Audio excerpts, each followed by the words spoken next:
Sother. Tim? Ratatouille. Okay, the first thing that pops to mind is, a cartoon rat. A cartoon rat, Disney Pixar. Probably the most famous modern movie about food and cooking. Yeah, I mean, I could get on board with that. Yeah. Sure. Wait, but how old is that movie? It's pretty old at this point, right? Do you know? 2007, 2008. Oh, I thought it was older than that. But I mean, I guess, like, you have all of the post food truck and modern kind of like stuff that leads into The Bear, right? So you have Chef, the food truck movie, but that's a different style of cooking. And then what's that one with Bradley Cooper? Yeah, I don't know. That's kind of the precursor to The Bear. I remember Chef, that was like Jon Favreau, right? Chef is Jon Favreau, yeah. Bradley Cooper was in that one where he was like, crashing out. He's in London. Yeah. It seems like is that what The Bear was based on? I don't know.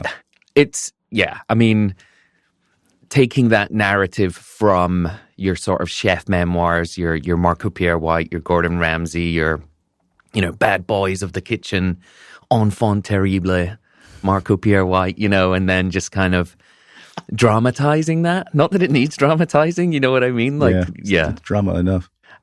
Just for our, well, maybe not just English, but British listeners, a guy called Louis Theroux. You familiar with him? No. He's a documentary maker, a very sort of dry, slightly awkward English guy. Mm-hmm. Obviously became famous in the UK, but has done a bunch of work over here as well, including like documentaries on Scientology and mega prisons and stuff.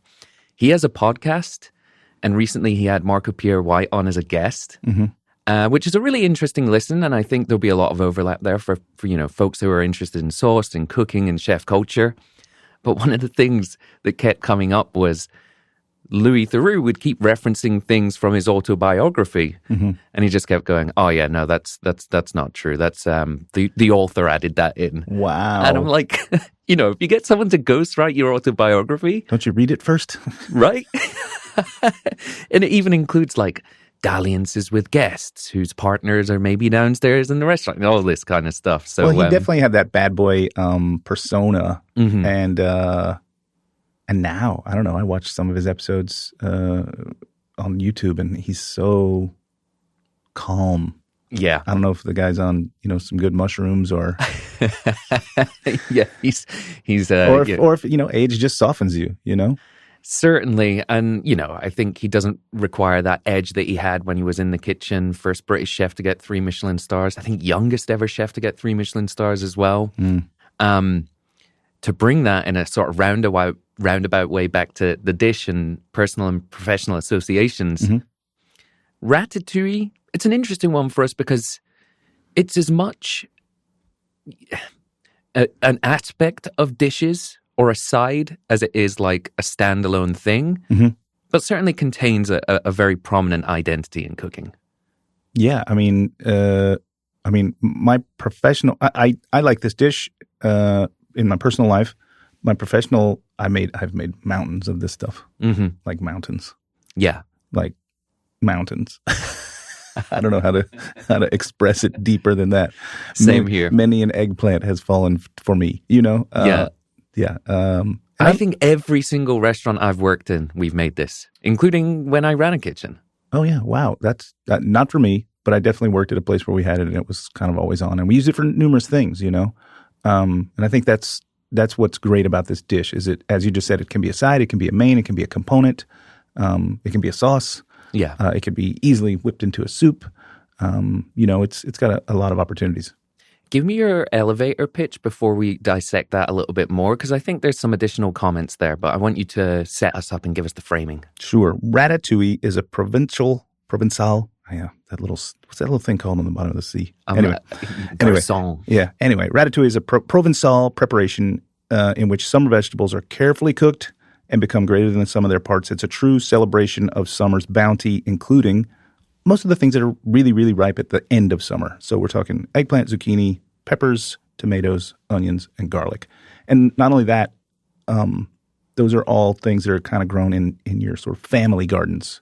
These are pretty staple items in like a family garden. So I think that's how it has created such an identity. Kind of everybody had these things. Yes.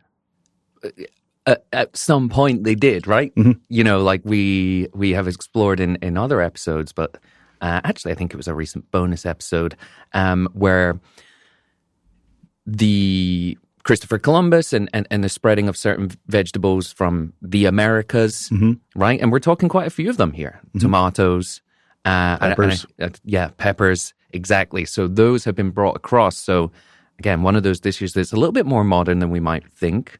But it's interesting, and I think the heart of Ratatouille for me is it contains different identities.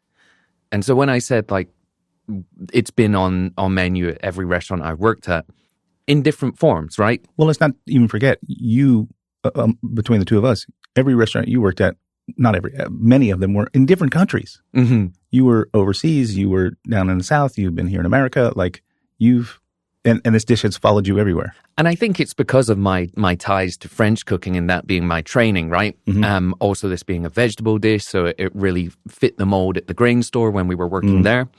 But not just the fact that it's appeared, it's like you have the kind of stew version that's maybe got a little bit more of a sauce to it or tomato to it.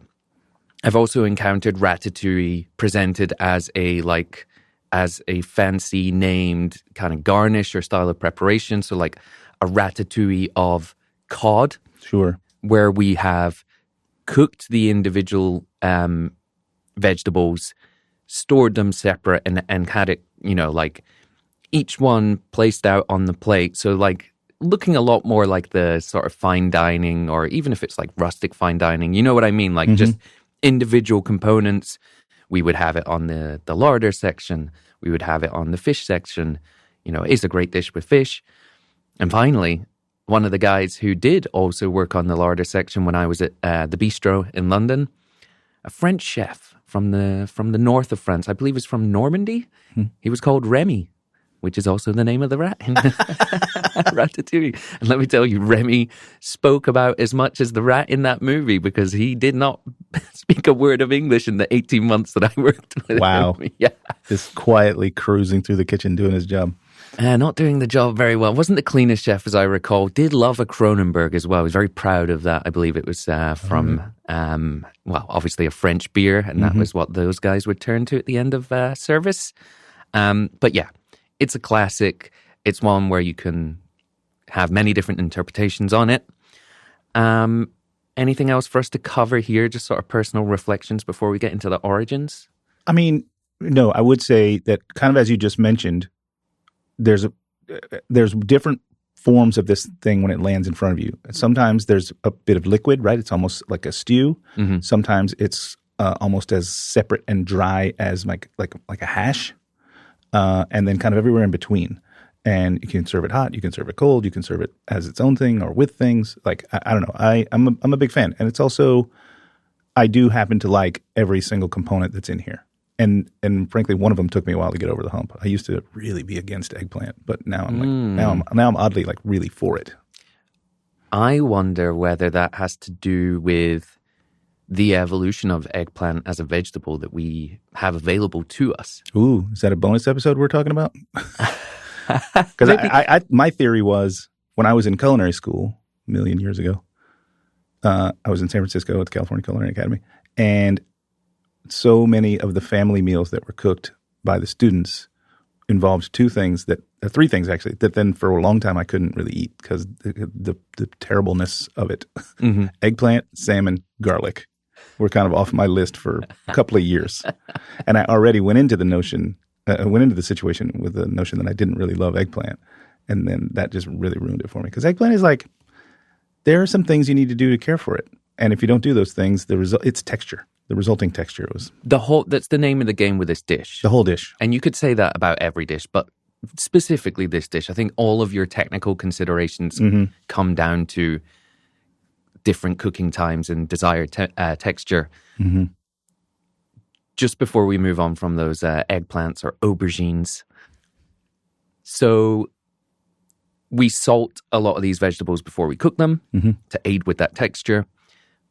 there was a sort of, I don't know whether it's like a wives' tale or a myth or something that used to be true about aubergine, which is that the vegetable was very bitter. Mm-hmm. And so standard practice was to salt it before cooking to help remove some of that bitterness because it got extracted. The moisture, yeah. Yeah, the compound was water soluble, so if you salted it, you could draw out the bitterness. Certainly not the case anymore. And I think it's really a vegetable that probably requires Maillard and color and browning. Otherwise, it's just kind of mush and baby food.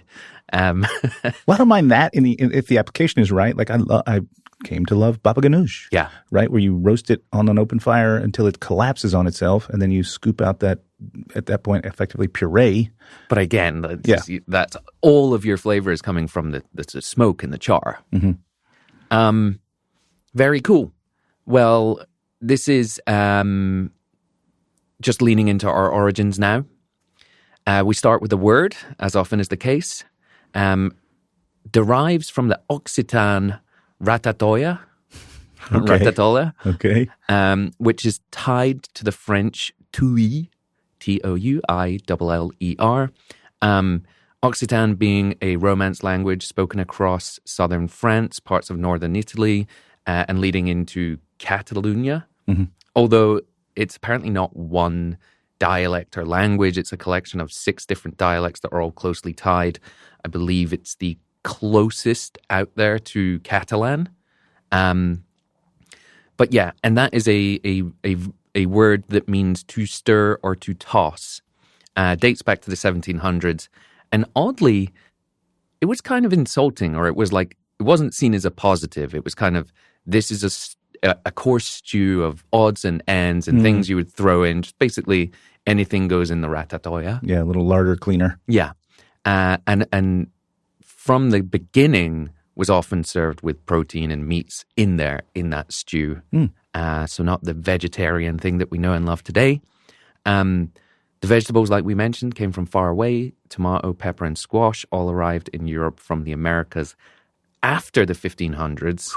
So it takes a little bit of time for folks to become accustomed to them, for them to work their way into regional cooking, generational cooking. The epicenter of this is, of course, Provence and Nice in particular. Not until 1877 does the dish get codified and put down onto the page. That was when the first written reference of ratatouille and the spelling appears.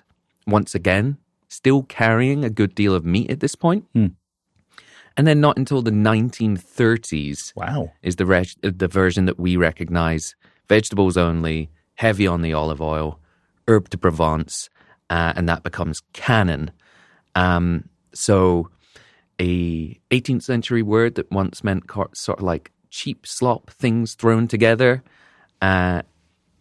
transforms into the dish we know today, and is about as old as jazz as a category of music, so pretty young. Yeah, wow. I didn't realize that it didn't get sort of like nailed down until the 30s. But I guess that's just, it's a catch-all, right? Like, I think when you say hash, depending on if you're talking about, the meat version or the potatoes, right? Hashed potatoes or hash of meats. We've kind of codified those, but they probably just meant like, whatever I got. Yeah. Yeah, exactly. It's utilitarian cooking. Yeah. Like a medley, a ratatouille of whatever. Yeah, whatever I got whatever I have in abundance. Yeah, that needs to get used. So, not to tread too far into the next section, but 1961, the publishing of Mastering the Art of French Cooking, Julia Child, Volume 1.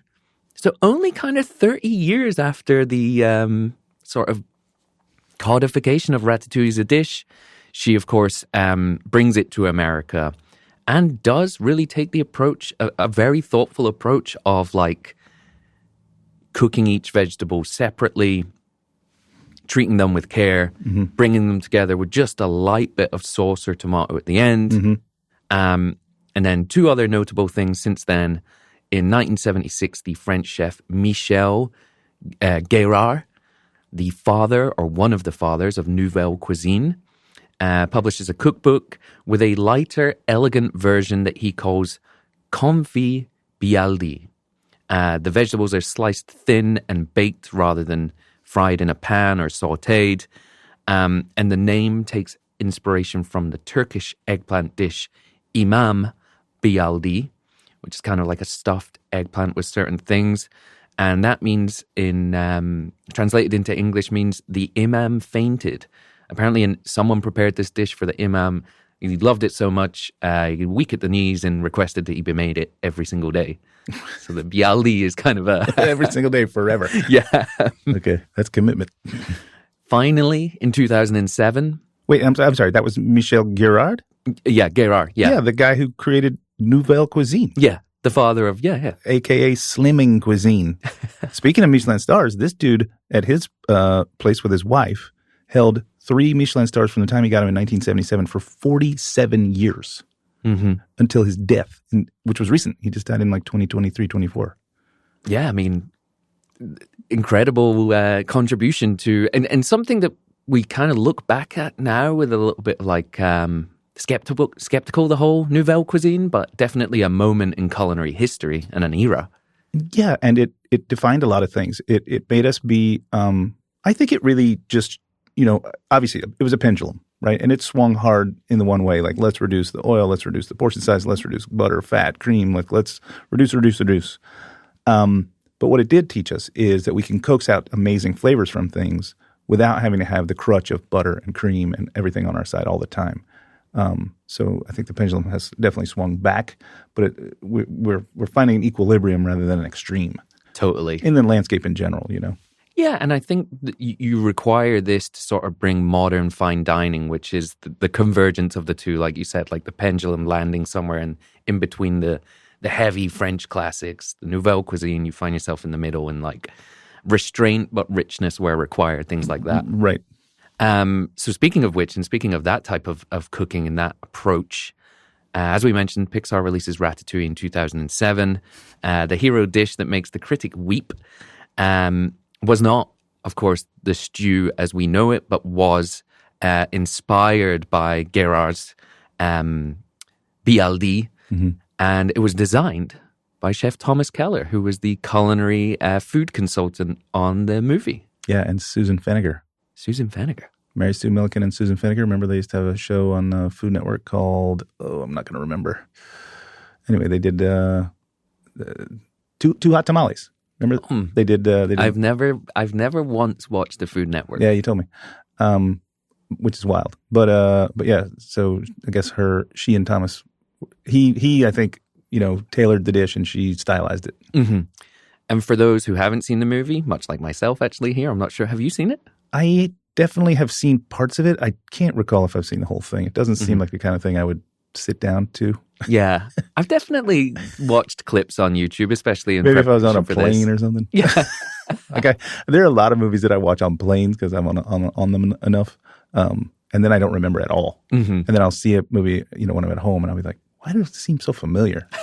One of a plane jobs. Well, because on the plane you're distracted. Everything's happening. You're not really paying. It's just on to like keep your attention off the fact that you're crammed into a sardine can in the sky. Mm-hmm.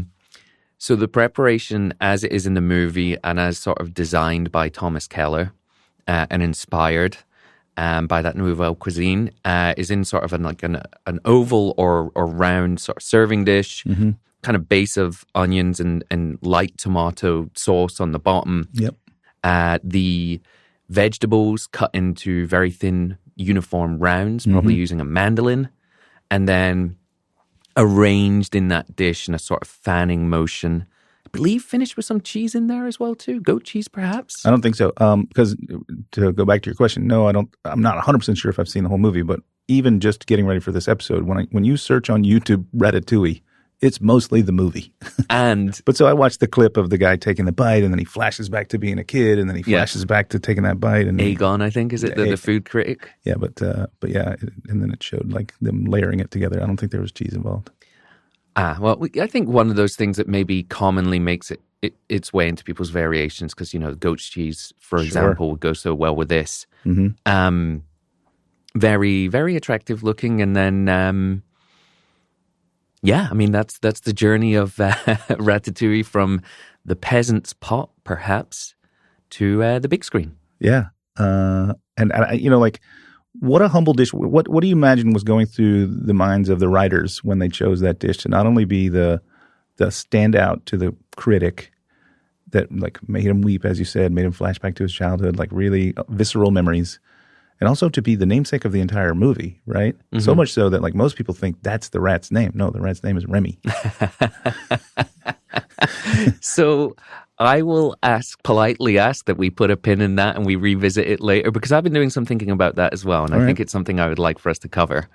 Can we say definitively peasant's dish that has had princes, or pauper's dish, sorry, that has had princes' interpretations along the way? Oh, for sure. Mm-hmm. Yeah, I mean, I think, again, folks who had like a kitchen, what we call like a kitchen garden, a garden that's out there cranking out stuff that you can use in your kitchen, that were everywhere. It was everyone, but then chefs got a hold of this and we're like, okay, similar to what the scene in the movie. We can pull on the heartstrings and memories of the people by making this dish and putting it in a more refined environment or what have you. Mm-hmm. Which is like, I guess, over and over again, this is what happens in the chef world, right? We pick an item and we say, well, let's elevate that to this level, or whatever that means, Yeah. I think if we were to analyze the stew, let's keep the individual vegetables sort of very intentionally placed on a plate, maybe served room temperature, maybe served slightly cold, not often warm, right, to accompany certain dishes. Let's forget about that for now. Mm-hmm. But if we look at the stew, I'm kind of doing air quotes there because it's not loose like a stew, right? But correct, yeah. The stew versus the layered dish cooked in the oven, I think the latter looks so much more visually appealing. Mm-hmm. I think the former is where you go. Yeah, tastes better. Right. Yeah, the former has more soul. I agree. Yeah, I agree. And I'd also still, for one more fine line to put it, I think firmly in the pauper camp, is to say all these ingredients are very inexpensive and very abundant. So like they're it's food for the people. Yeah, fantastic, delicious. All right, so those have been the origins. How about now we take another look or continue our exploration of culinary luminaries and their approach to this dish and maybe their imprint on this dish. Well, you mentioned one of our favorites here, Julia Child, in her book, The Mastering the Art of French Cooking. Her version, if you follow it step by step from the book, is a nearly 3-hour process. But she stands firmly on the ground, which I stand firmly on as well. It doesn't take me 3 hours to make it, which is each vegetable in this melange here should taste like itself. If you don't, and by the way, there's an argument going on out there. Do you cook everything in one pot or do you cook everything separately? I'm in the separately camp. Mostly, I think, because of what Julia just said. If I cook them all separately and then put them together, each vegetable will have its own sort of, string in the quartet or whatever.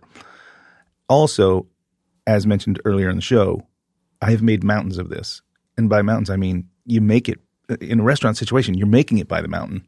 I'm not making, 1 eggplant, 2 zucchini, I'm making a case of eggplant. Yeah. 50 pounds of zucchini, or whatever.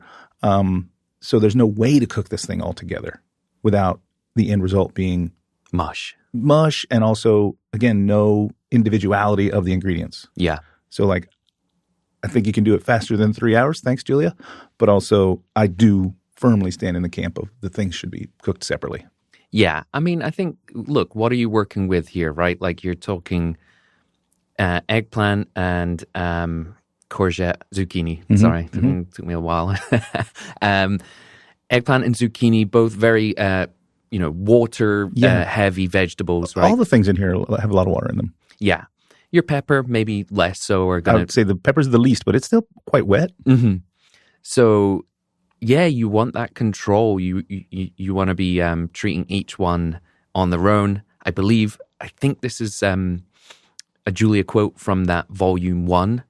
A really good ratatouille is not one of the quicker dishes to make, as you said, 3 hours, as each element is cooked separately before it is arranged in the casserole to partake of a brief communal simmer. Yes. Which I kind of like that, the marriage at the end. Right, yeah. You're not just tossing it together in like a salad and moving on. There's a bit of one last bit of cooking, but she does layer it into the dish almost like not nearly as sort of technical as the one you just described, right? But she does cook everything separately and then layer repeatedly, right? So it's like eggplant, then onion, then and then repeat, like a lasagna, basically. It's nice. It's novel. I think that's a good hybrid. Who else you got here for us? You know what? Our boy Jacques is going to chime in. He's from France. Yeah. He is the opposite camp. He thinks it can all be done in one pot because he's Zach. He's not. Just Jacques Pépin is the master of not overthinking things. Yeah. Well, yeah. He always favors practicality in his cooking. And I think that that's what really made him so endeared by his audience. He made everyone feel like, oh, I can do that, right? So, I hope that to some degree we're doing that too. He made it in one pot all the time. He said attention has to be paid to the timing because these things cook at separate speeds. So that was his angle on it. But he also, and I agree with this as well, he also says over and over, every video I could find of him, every recipe I saw in a book, at some point he says a phrase similar to, it'll taste better tomorrow. Yeah. Let it sit. And I agree with that, actually. You can make it, obviously, and eat it hot right out of the pot. But if you let it cool, it kind of really marries. And then tomorrow on reheat or serve it cold. I like ratatouille cold as well. You're going to get a much more depth of flavor. I feel the same way about other dishes too, like chili. Chili tastes better tomorrow. I think this is definitely one of those preparations where a little bit of experience or a few times making it will give you a good judgment call when it comes to probably most things you want to undercook slightly, just given that nature, kind of fragile nature we talked about, water rich. It's going to continue cooking with the best will in the world when you're trying to cool it down to serve it the next day or whatever, right? So, well, even what we would do often at the restaurant is every part of the dish would get cooked and then spread out thin on a sheet pan and racked into the blast chiller. The walk-in at least. And then this was a step we went a little even further. On assembly, when we put the thing all together, each of those sheet pans would have a fair amount of liquid on them, which we would not fold into the thing, but we would collect all those liquids and reduce them and then fold them into the thing. Nice. Right? So concentrating that liquid that did come out, chilling everything immediately after cooking so that it's not continuing to carry over cook. Like steps can be taken to make, again, texture is so important to this dish. I wonder why we never see like a sauce of ratatouille served almost like a soup or an actual sauce. You know what I mean? What's to stop someone? I would love to do it. I've never done it. Well, I think the only thing might be color. Yeah. A guy that I mentioned many times on the show here, Adam Bayat, his version takes a portion of the ratatouille and purees it into a sauce, and that's the binder that holds the bulk of it back together. Tasty. Right? Yeah. Seems smart, to be honest. So I'm just taking it all the way there and having and then maybe a little bed of potatoes and some fish on top of it. Beautiful. Maybe even serve it cold like a gazpacho. Yeah. Very nice for summer. I dug into one that I don't typically dig into, and I didn't find anything, and that's why I'm bringing it up. I find it pretty shocking that I couldn't find anything from Alice Waters, who was like known to be the champion of vegetable cookery. No real input from her on this iconic vegetable dish. Yeah. So, any other luminaries there? I mean, we've covered Thomas Keller as well. I had Thomas Keller, Jacques Pépin, Julia Child. So it looks like we had some overlap in our prep there. Yeah. I guess at this point, before we take our first break of the day, before we get into things such as non-negotiables and preparation, what is the style that you would like to commit to today? Style? Of the ratatouille. What do you mean style? The preparation. Are we treating this as individual elements on a plate? Are we treating it as that kind of proto stew? or are we going with the baked dish? Like, where does your heart lean? I'm not going for the baked one. I think it's the proto stew. I don't like that the way that sounds though. But and I don't want it to be. We're going to cook everything separately, but they're going to come together. And so our aim, exactly right. And maybe we'll take the Bayat method. Maybe we'll take another method with the just light on the sauce, the reduction that you mentioned there. I like all of those things. But yeah, I think for me, and this is a nice way to set up our non-negotiables. If I order ratatouille, that is what I expect to get. Yeah, me too. I think so, yeah. Mm-hmm. Unless it's a very fine dining restaurant and it's saying like ratatouille of so-and-so. Like I said, the kind of naming convention on menus. So those have been the origins, our personal associations and our culinary luminaries. Yeah. First quick break of the episode for us here today. And then we'll be back with the non-negotiables. Let's go.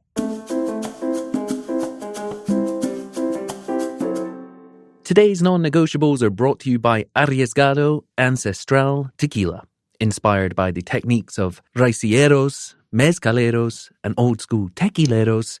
Arriesgado dares to be different, and in doing so, recaptures the lost taste of tequila.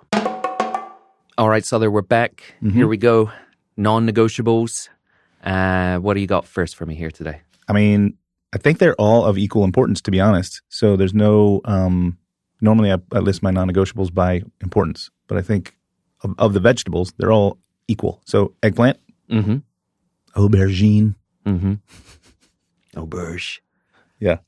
Eggplant's first. I have always made this with the big round, standard eggplant, but you could easily make this with the long, skinny Japanese ones or even the little egg-shaped and colored eggplants. Any eggplant will work here. I think the big market one is the one that we most identify with this dish. And so eggplant, zucchini, bell pepper. Oh, we're just listing them now. I thought we were going to go back and forth. But yeah. No, I mean, I think you're right. The vegetables is one non-negotiable. Yeah. Eggplant, zucchini, tomato, bell pepper, onion, garlic. Nice. That is the canon. Then we have other things, though. Yeah, my first non-negotiable following on from there, olive oil. Yep. Got to go heavy on the olive oil. This is a Provençal dish. It's not just a whisper. It's not just kissing the pan with a bit of neutral oil or a spray, heaven forbid. This is nice, hearty glug of good olive oil. Yeah. At the restaurant where I made the most of this dish, we constantly had a giant pot of very low temperature very low temperature infusing olive oil with herbs, garlic, shallots. So that's the oil that we used in all of our cooking, really, but certainly in this dish. And that's the oil we put out with our bread service as well. This house infusion. Delicious. So you can think about doing something like that, but definitely you're going to need olive oil for this dish. And I think that might nicely set up your next answer here, I believe. What's that? Oh, yes. Herbes de Provence. HDP, we call it. HDP. Big H, small d, big P. Yeah. Herbes de Provence. So I learned something about herbes de Provence. I'm scrolling back from my notes here. There's an official Label Rouge, the red label, I don't know, standard in France that requires these percentages, which are quite exacting, on what exactly is herbes de Provence. And then there's a reveal here at the end that I learned that I didn't know. 26% savory, which we need to talk about. 26% oregano, 26% rosemary, 19% thyme. I love that they gave all those percentages. And then the last one it says, and a touch of basil. Okay, that's annoying. But then what I learned is in America, here where I'm from, it also always has lavender. But that's not true of the rest of the world. Yeah. So how did that sneak in and why? I don't know. I couldn't find any answer to that. It just said it's popular in America to put lavender in there as well. I think that is one of the strongest associations with Provence. Well, for me it is because of the herbes de Provence. But if it's not even supposed to be in there, then I've got a wrong association. I think, I don't know, yeah, maybe. But I think, people, you have obviously south of France. Now you have light pink rosé that people talk about. There's that wonderful book as well, Year in Provence. I'm not sure if you've ever read that one. It is exactly what it is. British guy moves to Provence and mild chaos ensues as he tries to, I think it's set in like the 70s or whatever, and he's trying to get up and running and like learning the language, interacting with the locals. It's a good read. It's fun. But I think those are the things we associate with Provence. Noticing that you're missing marjoram, that I thought was also very common in this. Yeah, not according to the Label Rouge, the label, the red label. The red label. Whoever those guys are. I didn't, marjoram, I could take or leave, but I just really always associated this spice mix, this herb mix with lavender. I mean, we've spoken about this on different episodes, or on a different episode, and like Herbe de Provence was something where we would be, picking the herbs during service when it was quiet, drying them out above, ranges and stuff quite high. It tended to be all of those herbs, or at least a good, healthy amount of the ones that you mentioned there. We never would have used lavender, though. Never came into it. Wild. Mm-hmm. Well, but I see the association. That's my Chef Maurice learning moment of the episode. The Maurice mandated Herbe de Provence blend of the week. Yeah.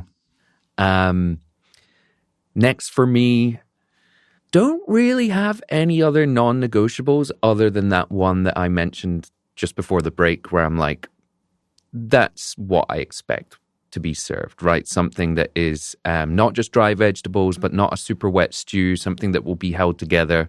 One of those things that, back in the day when we would plate things using rings and you would press them into it and then, put the pan-fried fish or whatever, the protein on top.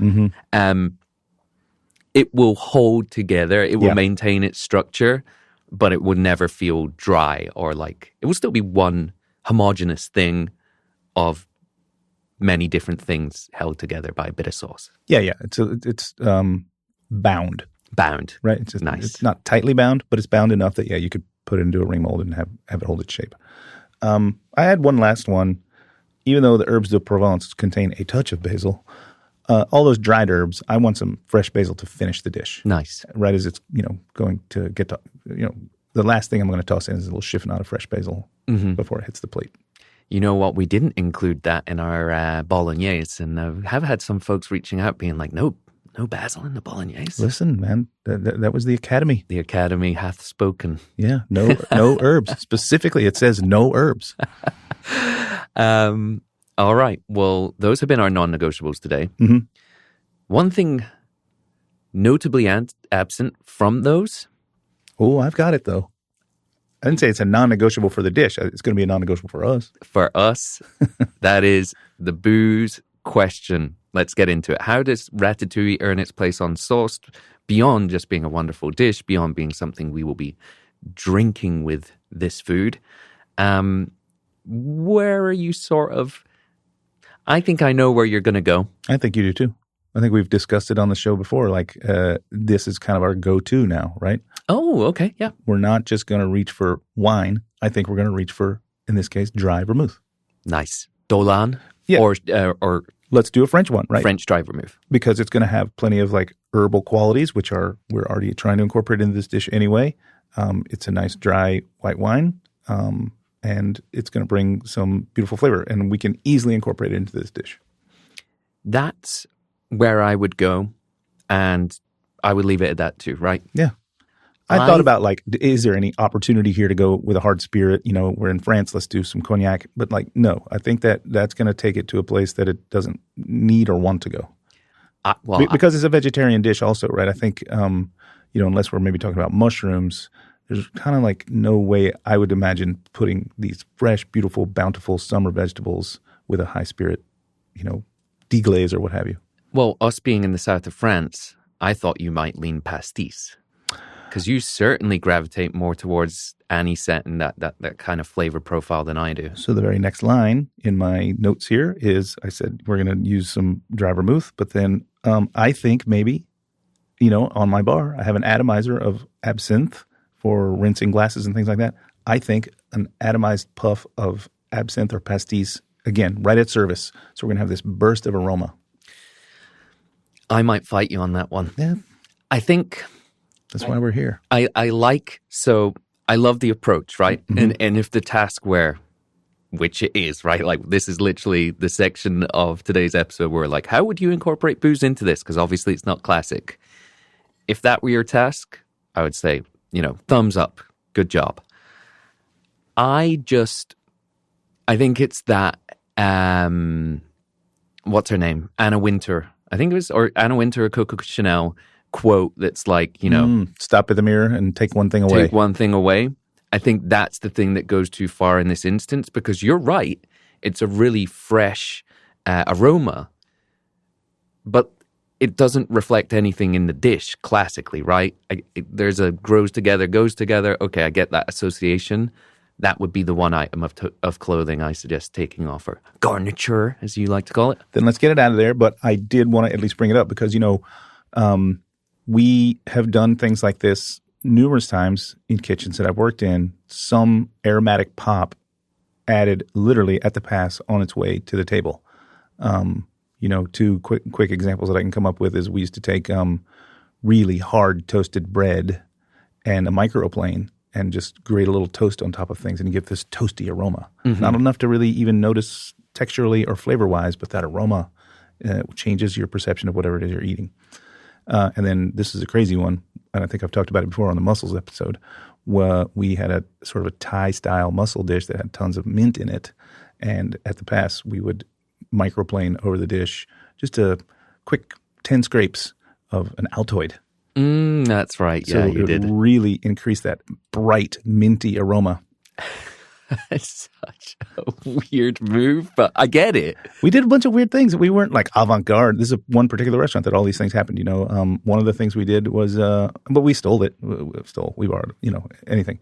We did a calamari dish at that restaurant. And, the calamari at Union Square Cafe here in New York was super famous for folding into their dry batter, their flour mixture, finely ground, what's the graham crackers? Oh, yeah. So it would help with the browning because you're going to cook calamari really quickly so it doesn't stay in the oil long enough to get as brown as you want it to. So that sugar would create some browning, create a crisper exterior.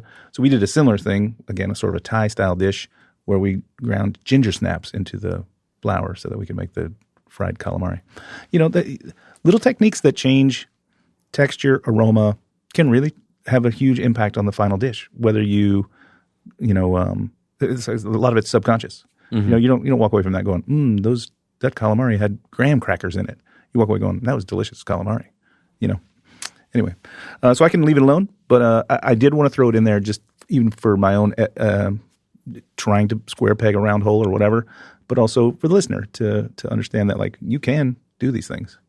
I think I might be more tempted to say, you know what? If we are serving this with some nice, firm, white, flaky, pan-fried fish, that's where I might add it in there. Mm-hmm. More on that in a second. Sure. More on some technical considerations as well, too. Let's take our second quick break of the episode, and then we'll be back. Thanks to Arriesgado Ancestral Tequila for presenting today's non-negotiables. Head to these show notes to learn more about Arriesgado and discover the lost taste of tequila today. All right, Sother, we're back. Mm-hmm. I mentioned maybe that going with fish for me, that pastis or whatever, or hard alcohol there. That leads me to some other questions. Because if there were fennel in this dish, mm-hmm. I would be like, absolutely. Mm-hmm. So if you were to add one or two additional vegetables or component to the ratatouille, if we're like, okay, we're great, we're happy with this, what extra components would you add or have you seen commonly added? And would fennel be one of them, I guess, as a start-off point? I definitely have seen fennel added to this dish, and that would certainly tie those two flavors and that aroma together. What else would I add? I don't know. I haven't thought of it. It's such a canonized classic for me. Again, and having made so much of it at that one restaurant, it's just that's just what it is in my mind, You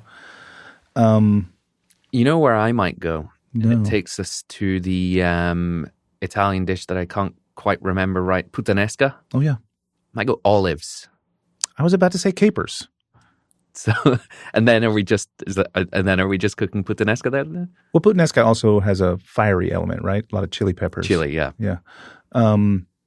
Puttanesca in the style of the whore. supposed to be spicy.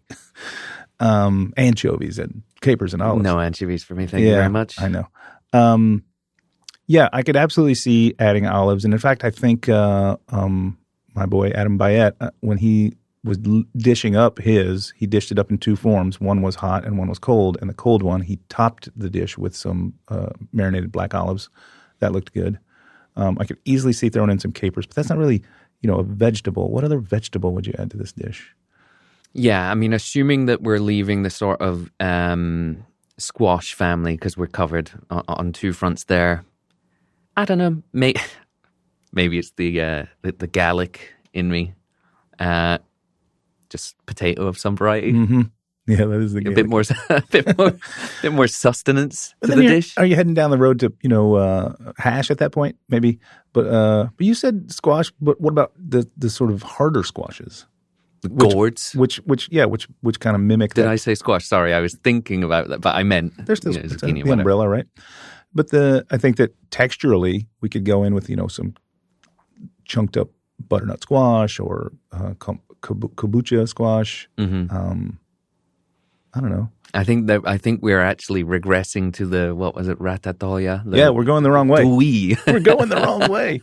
Bring it back. Okay, second half of this. Mm-hmm. Sometimes we'll mention this after the preparation, but what is the protein you want to have with this, or that you have enjoyed having with it? I keep mentioning fish, but where does your mind take you? I do enjoy fish with this dish, but I think for me, I don't know why, it's lamb. Oh, It's lamb, like number one. Let's go lamb. Let's have a lamb chop and some ratatouille. I would be a happy man. Yeah, I think that is on the meat side where I go.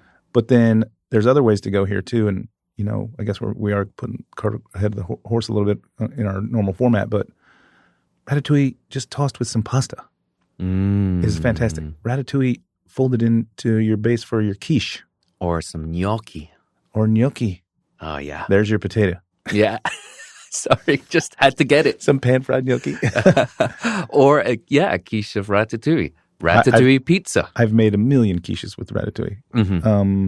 Yeah. Sure. Yeah, let's get it on a pizza. I can't remember right now whether I am conflating two things or like combining two dishes and preparations we used to do. But we certainly at the bistro, as a one of the starters we had on the menu, was the individually cooked and quite nicely sort of cut vegetables arranged on a plate. So you'd have, your bell pepper, your zucchini, your onions and stuff. We would actually pre-plate these and have them in like stacks of 10 dishes on top of each other in the fridge before service. And you would have a couple out at room temperature for serving and whatnot, right? Because it was a bit of a faff to put together. Sure. Especially it was fast service. Tweezer cuisine. Yeah, exactly. And that really wasn't what we were about. Unless I'm misremembering this here, I think so. We would have those. We would serve with a kind of romesco sauce dotted in between the vegetables. Okay. Imagine a kind of like a mosaic or a Matisse kind of thing coming together here.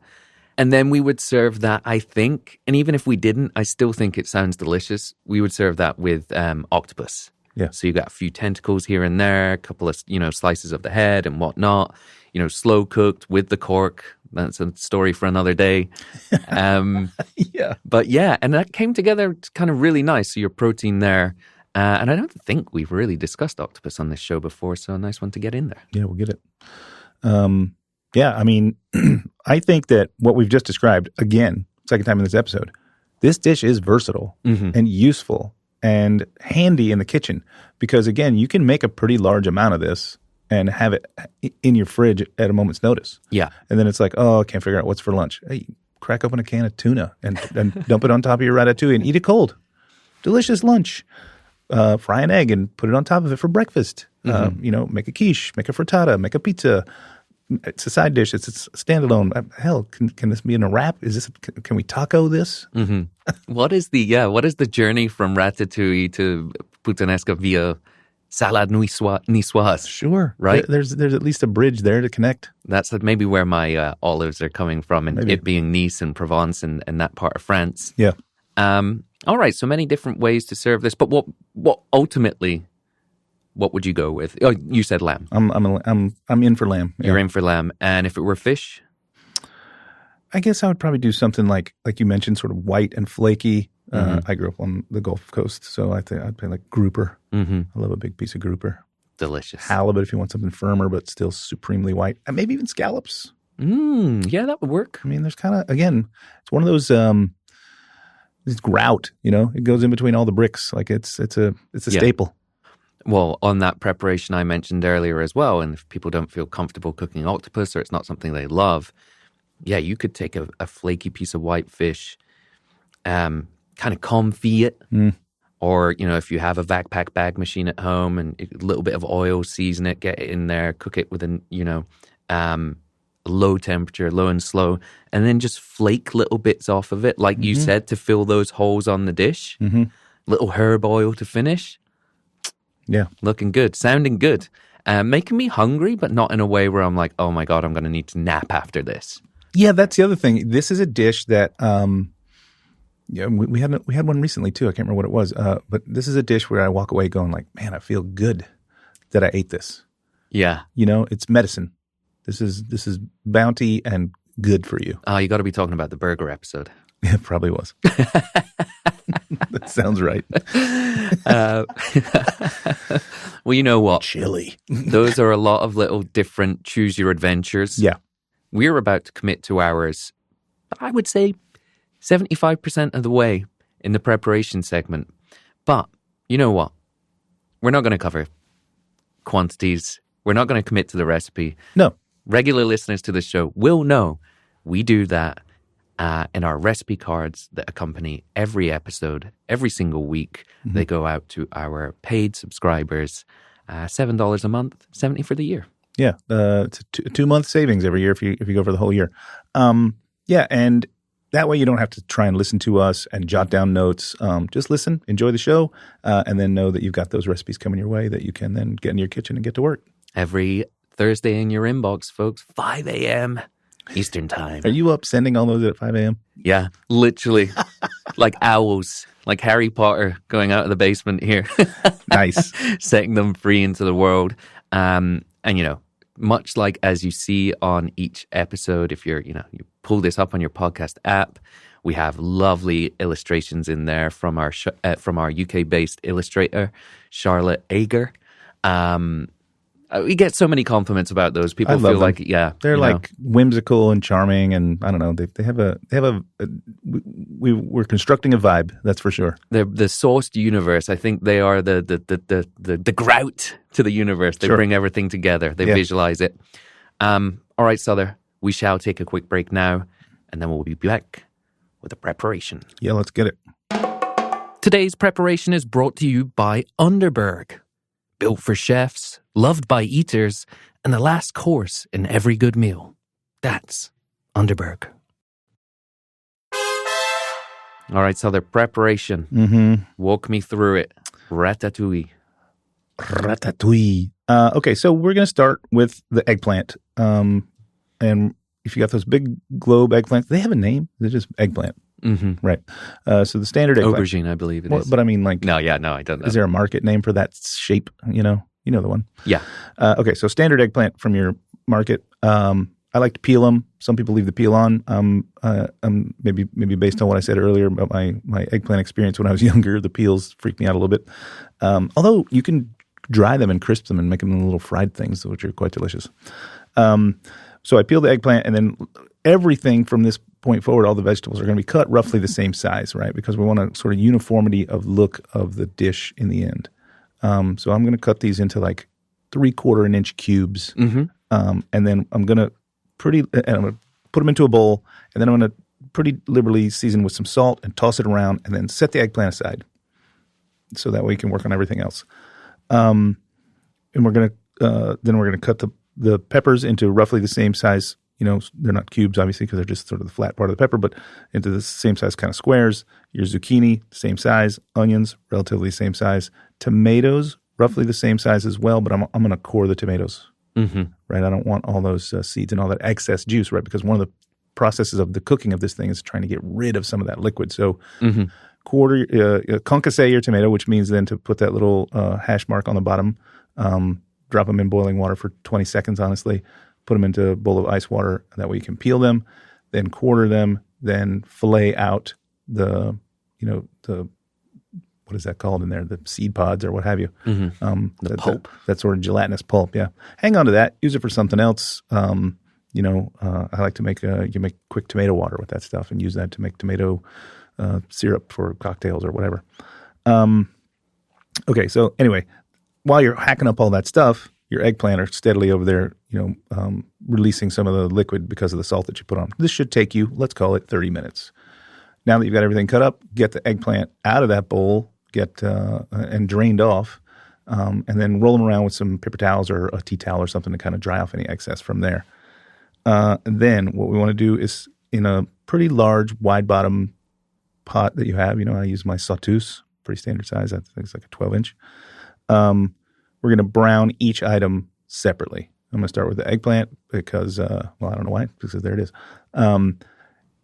Generous amount of oil goes in the pan. Get it up to a nice medium-high heat, around 200 degrees in your pan. And then in goes the eggplant. Don't overcrowd the pan. If you need to do it in multiple batches, your patience and your steadiness at doing this job will be rewarded by the dish being greater in the end. Because if you're overcrowding the pan in this scenario, you're creating steam, and steam will never get any Maillard reaction, right? Steam cannot brown. Mm-hmm. So let's get those browned, and then roll through everything with the tomatoes being the last on the list. And then I think you're going to set these things aside and let them cool off separately still. Again, if you've got room in your fridge to manipulate all that stuff, but at least let them cool to room temperature. Then you can put them all back together. We need to make now kind of the sort of sauce. The onions, along with garlic, the herbes de Provence, cook those down till almost no liquid is in there. In goes that vermouth we talked about. Cook that until it's completely evaporated again. We don't want any liquid in here. We're just wanting the flavor notes that are going to come. We're going to get some acidity from that vermouth. You're going to get some herb qualities from that vermouth. Your herbes de Provence are in here as well. And then that's kind of the sort, and then season with a little bit of salt and pepper. And then that's going to kind of be the binder when you pull all these things back together and gently reheat them for service. Fantastic. Oh, and I forgot, I did want to add, at the service point, that's when you're going to chiffonade on a little bit of basil and toss that in at the very last second. Delicious. Yeah. Very tasty, very fresh, very fragrant. One thing I saw, and I've never tried myself, as an alternative to the salting of the aubergine, Kenji Lopez out. Oh, what do you do? Microwaves it between two pieces of kitchen towel, paper towel, and that kind of collapses the eggplant to the point that, those air pockets that you have inside there, as well as the water, collapses it down. And because I guess one of the other things that you want from the salting action, apart from drawing out the moisture, is also if you cook those things without salting them, it's going to soak up a load of that oil, right, and we want it to be oily. Sponge-like. Yeah. So this will negate that, apparently. I haven't tried it, but, if Kenji's putting it out there, I'm pretty certain, or I'm pretty confident in his approach. I mean, I don't own a microwave anymore, but I live in New York. I don't have room for that. But yeah, microwaves don't do anything but cook water. They manipulate, they agitate the water molecules into a state of friction that then creates heat that then makes them steam away. So if our goal here is to remove the liquid, I do not see this as the wrong thing to do. Fantastic. All right, so that has been the preparation. Then you're going to serve it with a beautiful lamb chop, or with that nice flaky white fish that we talked about. Or just a nice crusty piece of bread. Yeah. I baked some focaccia, finally got it right. Mm-hmm. Took me 3 tries. First try wasn't my fault. First try, the yeast was dead for sure. Mm-hmm. Anyway, yeah. Fantastic. And yeah, absolutely, especially rosemary heavy bread. Yeah. Mm-hmm. And just talk about that Occitan as well, that Romance language, panning Southern France, Northern Italy and whatnot. I think we can make a good case for that. I don't think anyone's going to get annoyed that we are, cross cuisines and cultures. So they're time for our final break of the week. Mm-hmm. Then we're going to be back with your favorite part. The booze. Thanks to Underberg for presenting today's preparation. For when one more bite was 3 plates ago, Head to the show notes to learn more about Underberg today.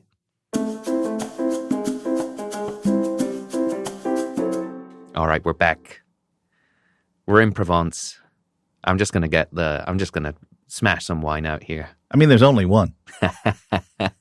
Provençal Rosé. You know it. Yeah. I mean, like, it's a no-brainer. Mm-hmm. Like a big goblet glass of it, maybe even on ice. Mm-hmm. Maybe even. And this will not be a surprise to those who are on top of, or will soon be on top of. I don't think this has been released yet by the time this goes out, but our next bonus episode, a jalapeno in your rosé, perchance. Oh, right. I forgot about that. That little trend. Yeah. Well, folks, once again, those bonus episodes available to all premium subscribers. That's another added perk. You get one episode extra every month, a deep dive on an ingredient, a technique, a side dish. Ratatouille was straddling that, is it a bonus? But we said, no, Ratatouille, come into the big leagues. Yeah. And you forgot one, history. History as well. The history ones are kind of my fave. Mm-hmm. Like, we dig into some really cool stuff. Former chef and butcher turned drinks expert sits down and says his favorite episodes on a podcast about cooking with booze and drinking with food, his favorite episodes are history. Yeah, history about booze and food. Yes. I love it. All right. Do you have any other wines that you'd go to? I literally, my list here says Provençal Rosé. That's it. Yeah. I wrote one. I would say fantastic, and then I would be guided by the rest of the dish, right? If we are going with fish, I might go for a southern white instead.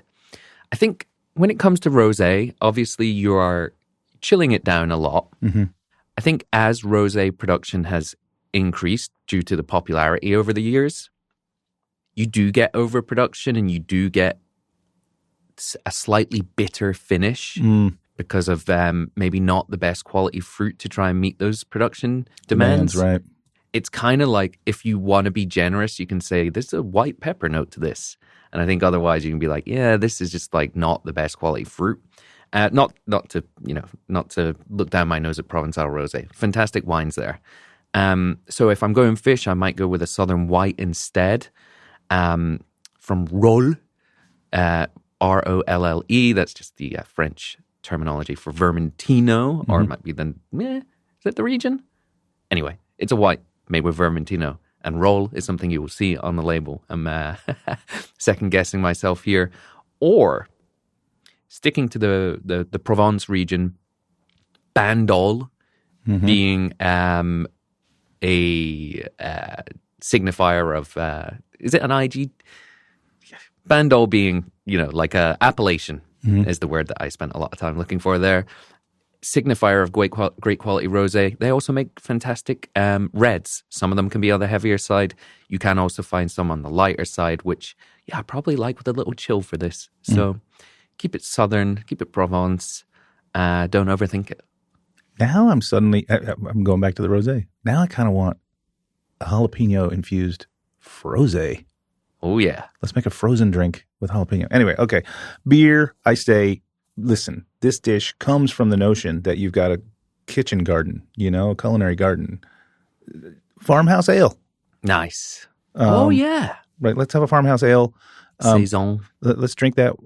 Let's drink, and I think the wine and the beer, I'm drinking these, probably while I'm making the dish. A Saison, maybe even, we're close enough, a Belgian blonde, beers that are going to be like structured enough to stand up to this melange of vegetables, but also still pretty refreshing and work a day. Love it. Yeah. Spirits wise, I mean, we already talked about it. Pastis. What is pastis, by the way? Pastis was the answer to the near global ban of absinthe in 1915. So pastis is basically an anisette that does not involve wormwood, that is a bit sweeter and lower in ABV. So anyway, pastis just loosed with a bunch of water. let's drink some of that while we're eating the dish, while we're making the dish, whatever. And by louche, you mean you're adding ice cold water to the spirit, and that's going to turn it milky, which is the louche effect. You said louched. Yeah, that's correct. Well, I think you threw that one out there. Like, it's a very common term. I wanted to, if we're asking what is pastis, I think we need to explain what is louching. Yeah, you're right. I overstepped, or I under-explained. No, I thought just a good little clarification. Yeah. Where else are you headed with the spirits? I think, something dry like a martini, gin and tonic, a French 75 even.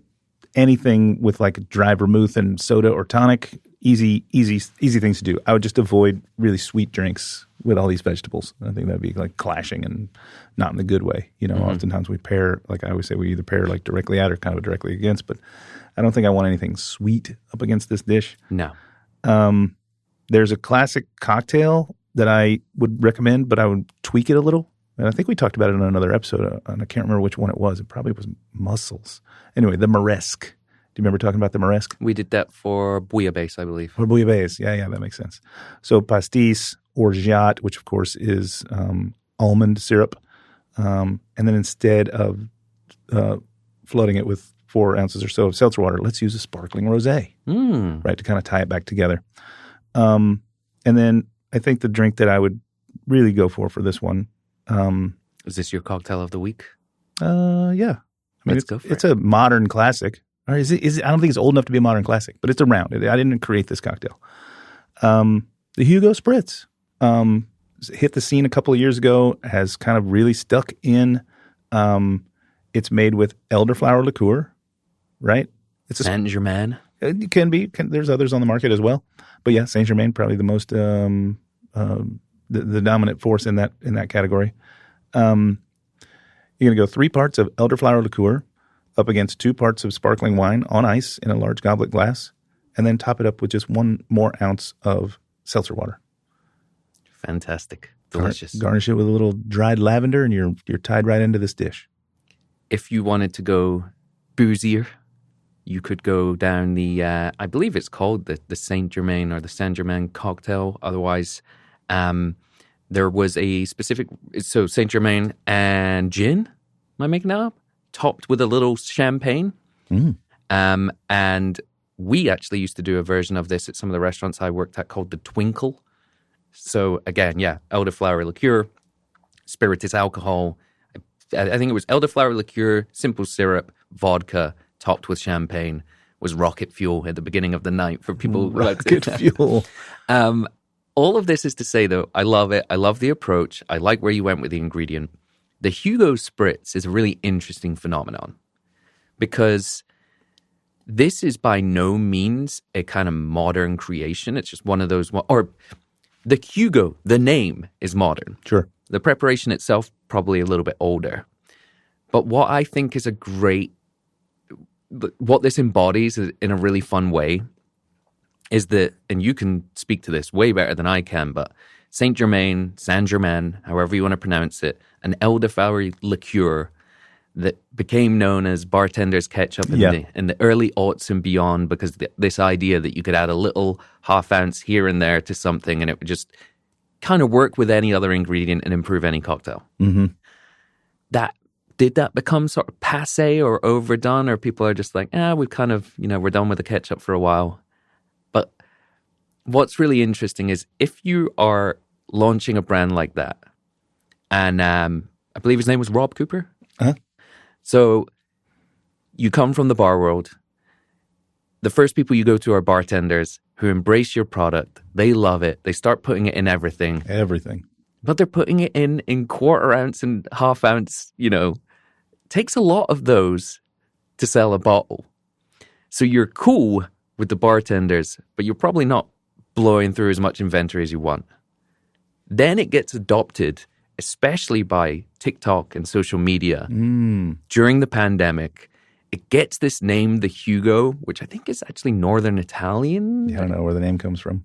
And then suddenly you're like, everyone knows about this thing and you're selling cases and cases of it. So bartenders have turned their back on it. It's no longer cool. Those are the people who you probably wanted to be the champions of your product in the beginning. And then suddenly you turn around and now I believe Pernod Ricard who owns them? I don't know. I think it's Pernod Ricard, are just laughing all the way to the bank. Yeah, and many other elderflower liqueurs have resurfaced. Mm-hmm. There's one here in New York, I believe, right? Oh, is there? Yeah, I wouldn't doubt it. Mm-hmm. Challenger brands that are out there. Challengers. I do love it though. It's worthy of its reputation and moniker. Right, and also like what you said makes total sense to me. Right, the technique is been around. Right, a spritz. Mm-hmm. Insert any liqueur here. 3, 2, 1. Yeah. Insert any Amaro here. Split your liqueur and/or Amaro with some spiritus alcohol. Yeah. There's no end to the possibilities you can make this drink. Fantastic. Yeah. So, are there final thoughts from you here today on this dish and everything we've discussed and why people should go out there and make their ratatouille? I think we've made our argument throughout the conversation here today. I think this is a premier example of seasonal cookery. I think it's inexpensive, abundant, and it's going to teach you restraint and technique. I don't know. It's also, we touched on the fact that it kind of like came not out of, but like it kind of refined by the sort of nouvelle cuisine movement. So you're not relying on cream or butter or cheese, although all those things can certainly be added if you'd like. You just need patience and vegetables. Mm-hmm. And you'll have this great dish that we have kind of throughout this episode really drilled home the notion that it is super flexible and useful in other ways. So you're really doing yourself a great favor by making this dish. And again, kind of make it in a little bit of bulk and have it on hand for like, oh, I just need one more component on this plate, or I need one more item in this pasta, or one, like it's a good reach, right? It's at your fingertips. I don't know. I think it's a great dish. If in doubt, pull for that ring for your plating. Yeah, right. It'll make it look pretty. And and it's like a real opportunity to see that technique can create luxury. Mm-hmm. Because again, we're starting with humble components and pretty humble style of cookery, but the end result can be quite luxurious. Technique, texture, time. Yeah, the 3 T's of the trio this episode of Ratatouille. Is there 3 T's in Ratatouille? No. Damn, that would be helpful. So earlier on, Ratatouille, the movie, you asked me a question. I did. I asked, what do you think was the sort of like motivation to name an entire movie after this pretty humble dish? So I have some thoughts. Okay. Before we do, let's just do a quick reminder of Ratatouille, the movie by the numbers, right? Pixar's 8th film, comes out in 2007, made on a $150 million budget. Wow. Grossed. You're about to blow me away with whatever this next number is. I can feel it. Grossed almost $625 million worldwide. Wow. The 6th highest grossing movie of that year. It won the Academy Award for Best Animated Feature, plus the Golden Globe and BAFTA in the same category, although no one cares about those. It's just the Academy, folks. 5 Oscar nominations in all. Maintains a 96% rating on Rotten Tomatoes. We mentioned, of course, Thomas Keller was one of the culinary advisors on it. During the 2020 lockdown, just final piece of trivia before we get into the naming here. Okay. TikTok users created and kind of crowdsourced a musical. So during the lockdown, there was this trend apparently where people were coming together and remotely turning things into like musicals and collaborations and things like that. Obviously, TikTok starts with a lot of music and dancing and whatever. People started doing parodies where they would use clips from audio from Ratatouille that was, I guess, from dishes that looked amazing in the movie, and they would put it over their very sad cooking because they didn't know how to cook. And they came together and they did like a benefit movie. It was called Ratatouille, the TikTok musical, and it raised over $2 million for charity for the Actors Fund. So the legacy sort of persists. But I was thinking, and I kind of love when this kind of thing happens, someone comes up with a name or a concept first and they run with it and then they create a business or whatever afterwards, right? So I was like, oh, Heisenbergers, as we mentioned in the burgers episode. Mm-hmm. You know, people love a good pun and they run with it. So I was wondering, right? I don't have an answer to your question, but I was like, well, rat is in the name. It's Ratatouille. So you come up with a chef. Here's a rat. Fantastic. Which got me thinking, which other dishes can we do this to? Oh, no. So I'm going to pitch you on 3 movies. Okay. You are a Pixar executive. Mm-hmm.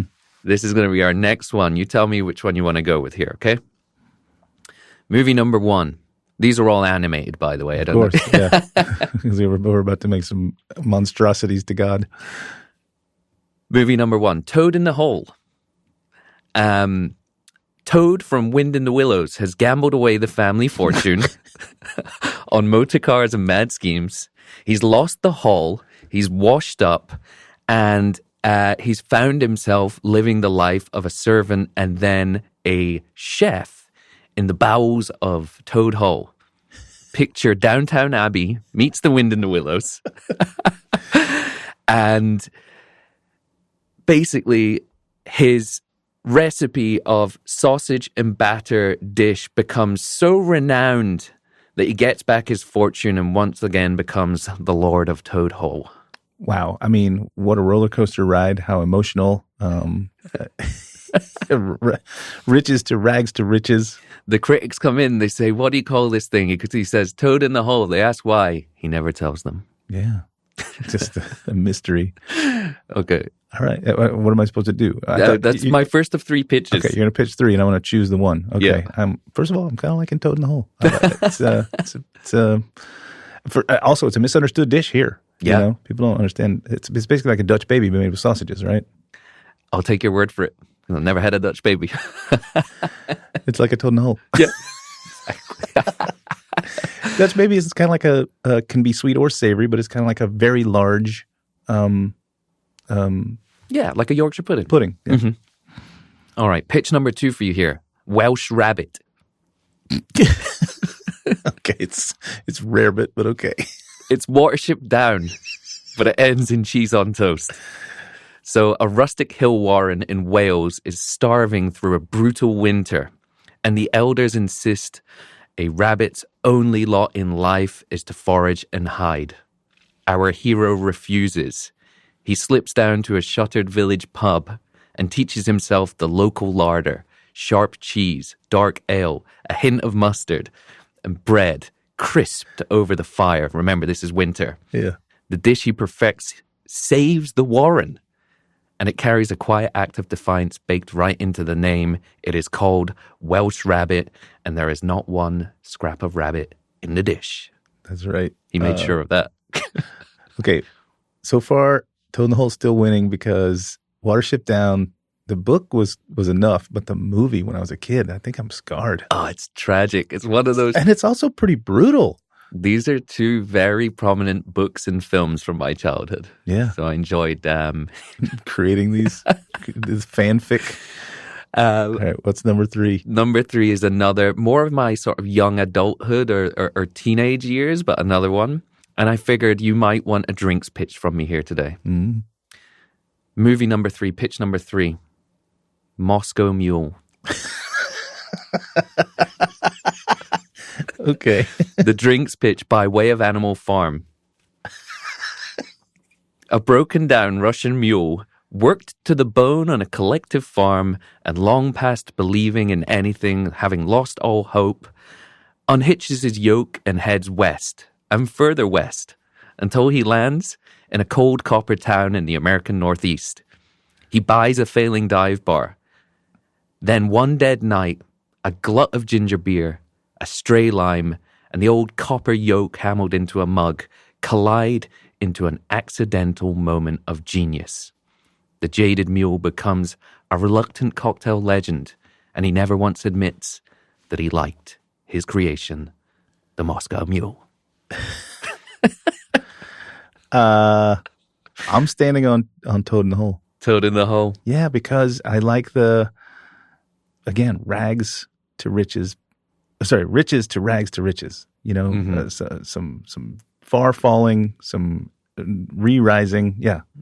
It's like the George Best quote, famous Northern Irish footballer or Manchester United legend. He once said, spent all my money on booze and women. The rest I just squandered. Very much the sort of toad in the hole. The rest I just squandered. And that is the first and probably the only ever Porco Pixar pitch of the week. Nicely done. Way to tie it in. Ratty. Ratatouille. I thought you were going to come at me with like some kind of buffalo wing. And like we're going to have this character of a buffalo with wings or something. Yeah. Red Bull. Sponsored by Red Bull. All right, so that has been Ratatouille, Remy, and all things Welsh rabbits. One thing less for us to do here today. Time to pull on the apron. Break out the shaker. And let's get cooking. And drinking, pal. Cheers. Cheers, buddy. Sourced is recorded and produced by The Coaster, an independent podcast network based in Brooklyn, New York. Huge thanks to Charlotte Ager for designing our show logo as well as the beautiful illustrations on our digital recipe cards. And thank you to George Miata for composing our awesome theme music. Escucha. Big thanks as well to all of our partners on today's episode. Please head to the show notes to check them out. We truly couldn't make this show without their support. And speaking of support, thank you to our premium subscribers, especially our founding tier backers from Kickstarter.